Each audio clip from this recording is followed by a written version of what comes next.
Welcome to Podcast Answers, the show where I help you start and grow your podcast, answering any podcasting questions along the way. Welcome back. Last week, we talked a little bit about rebranding and renaming your podcast. But what if you want to move podcast hosts? Today, that's what we're talking about, moving podcast hosts, what's involved with it. But first, if you've not joined our community, now is the time to do it. Podcastanswers.com/Discord will get you where you can join with other people and chat about podcasting. It's our Discord server. And we really love being able to chat with you guys. So if you want to talk to me about podcasting, that is the place to do it. And you can talk with other podcasters, because what's better than podcasting alone? Podcasting with a community. So join podcastanswers.com/Discord and join others as they talk about podcasting. So that's right. Last week, we talked a little bit about branding and how to rebrand your podcast. But what if you want to move your podcast to a different host? That happens because sometimes you have in the scheme of things, podcast hosts have been around for a while, and sometimes new ones come on the scene, and you want to have some of the new features that they have. I mean, podcasting 2.0, again, is a thing that is happening. It's something that it's having a lot of new features, and some hosts don't support those new features yet. And so podcasts, some hosts do support those features. And so if you want to get on to a podcast host that supports those features, or just in general aren't happy with your podcast host, a lot of times when we start podcasting, we don't know podcast host A from podcast host B. And so we just pick one based on, word on the internet or who we're learning how to podcast from, but we don't really know how to podcast. And so we just pick whatever podcast host our friends tell us about. And so if you want to move podcast host, it's fairly easy, but there are some things that you need to know first, some things that you need to actually have your knowledge on as far as your particular podcast. What feed do podcast hosts and podcast directories have for you? Is it what, because you could be hosting in PowerPress, you could be creating your feed in PowerPress, or your host could be actually providing that feed for you. But you need to know where that feed is created and what directories, Apple Podcasts, Spotify, etc., what podcast feed that they have for you. Another thing you need to know is, do you use something like Podcast Mirror to mirror your podcast feed? Because if you do, this is going to be a separate process. It's actually going to be a little bit easier if you have Podcast Mirror than if you don't, because there's just one setting to change in there. So here's how you do it. You sign up for your new podcast host. That's really easy, right? You decide which podcast host you're going to go to. And I personally like Captivate. Captivate is a good podcast host, and that's the one I use. And if you want to try it out, podcastanswers.com/Captivate will get you there. You don't have to, but that's just one I use. So you sign up for your new podcast host, and then what do? Well, most podcast hosts are going to ask when you sign up if you already have a podcast. If you do, you just need to simply put in that feed. Now, they're not asking for things like what your Apple Podcast is, your Apple Podcast listing is. You're actually looking for your RSS feed, and that's something that you can get from their current host.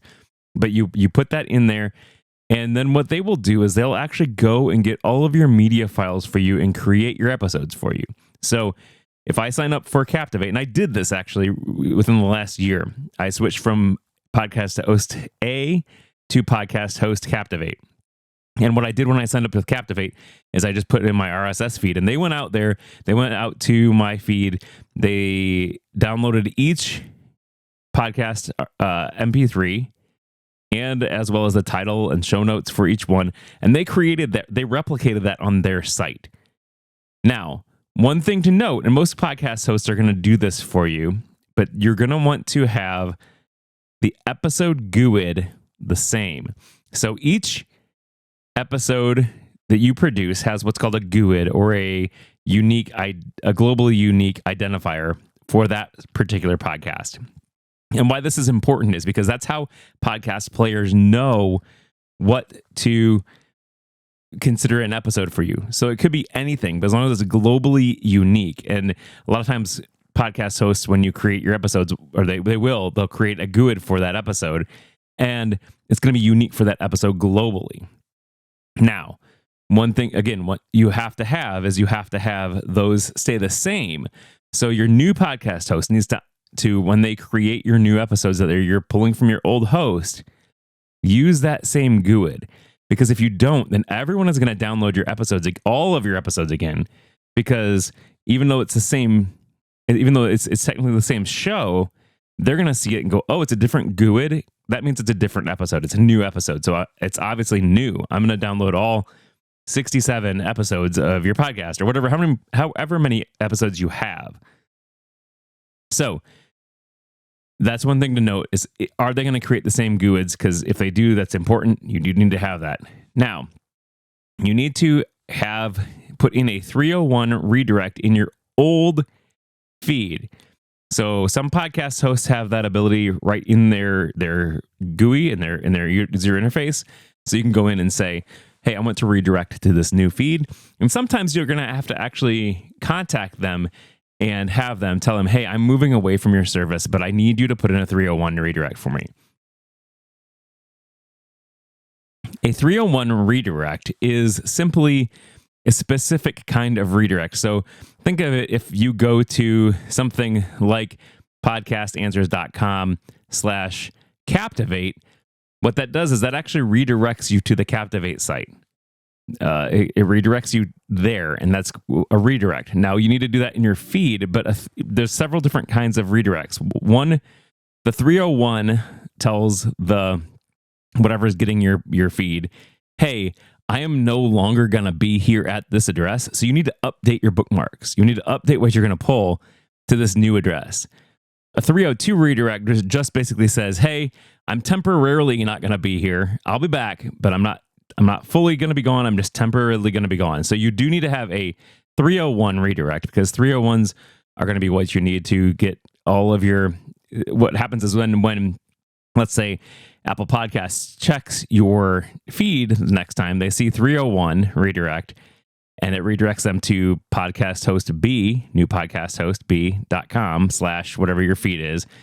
It's going to say, I know that I don't want to look to this old feed anymore because I have a 301 redirect. So I need to look always from now on to this new podcast host for this feed, and no longer look at the old podcast host. So this is how you get all of your people who are subscribed to you to continue staying subscribed to you, even though they are now using the new feed, because every time they check, they're going to say, oh, 301 redirect.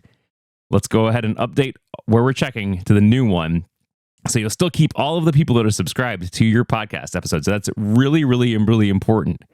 Now, the other thing that's really, really important is you need to keep that 301 redirect around for, I would say, a month.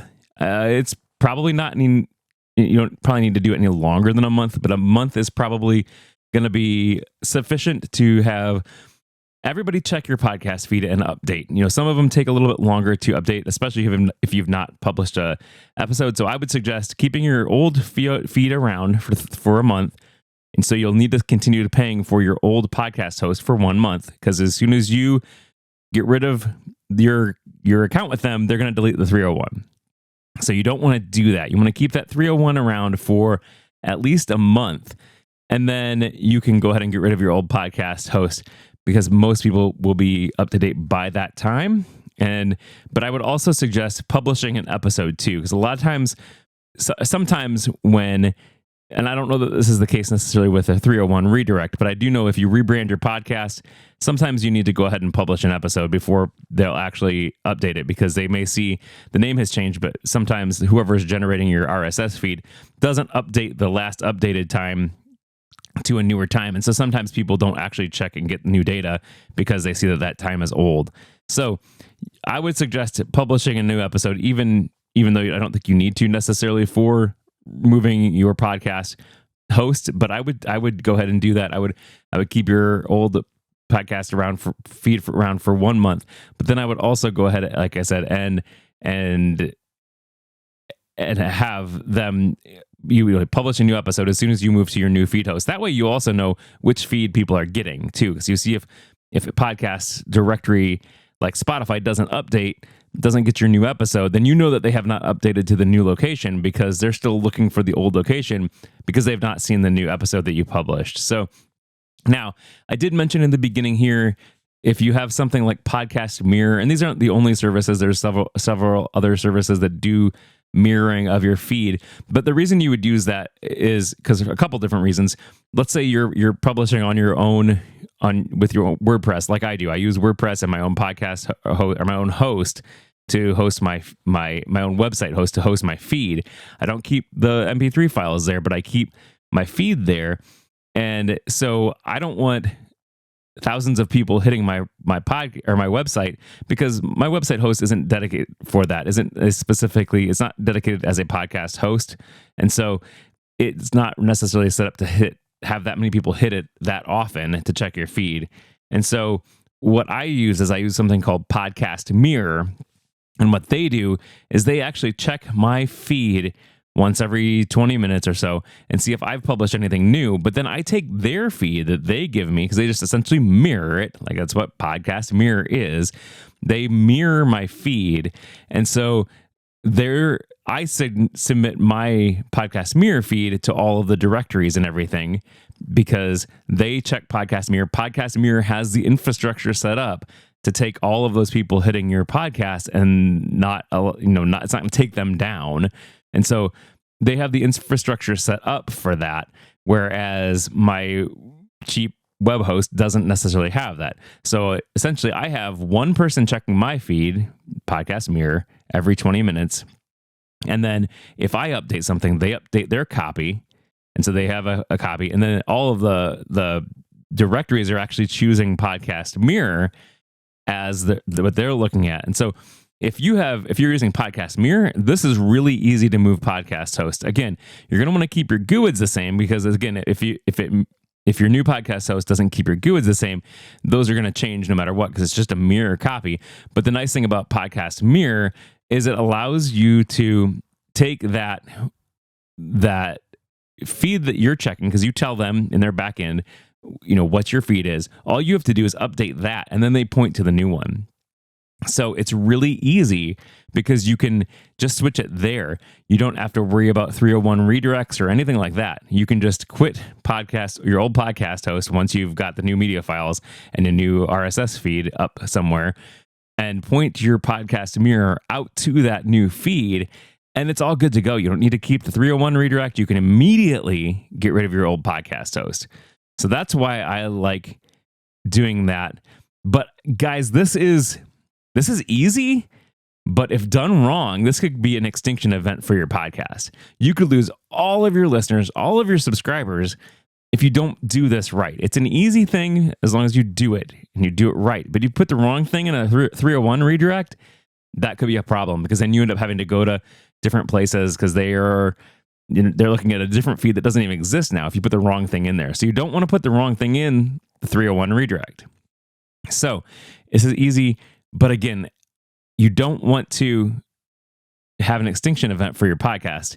If this is done right, no one will even know the difference. No one will know that you've changed podcast host, unless they're a geek and they're looking at the RSS feed and see that your URLs for your episodes have changed.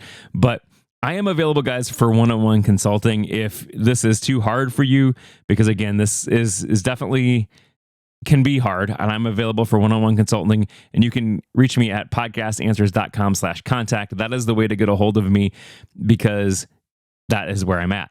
So guys, this podcast is value for value. This is a value for value podcast. If you get any value out of this podcast, we ask that you return your time, talent, or treasure back in the form of value. And I can't do this podcast without your support. If you wish to give your treasure, you can do that by listening in the new podcasting app, and you can boost us, give us a big giant boost. You can do that That'll help out. It's at podcastanswers.com/boost. That'll take you to the new podcast apps that allow you to boost. Or you can donate a one-time gift or become a monthly supporter at Buy Me a Coffee. And that can be found at podcastanswers.com/buymeacoffee. Guys, until next week, have a great week and keep podcasting.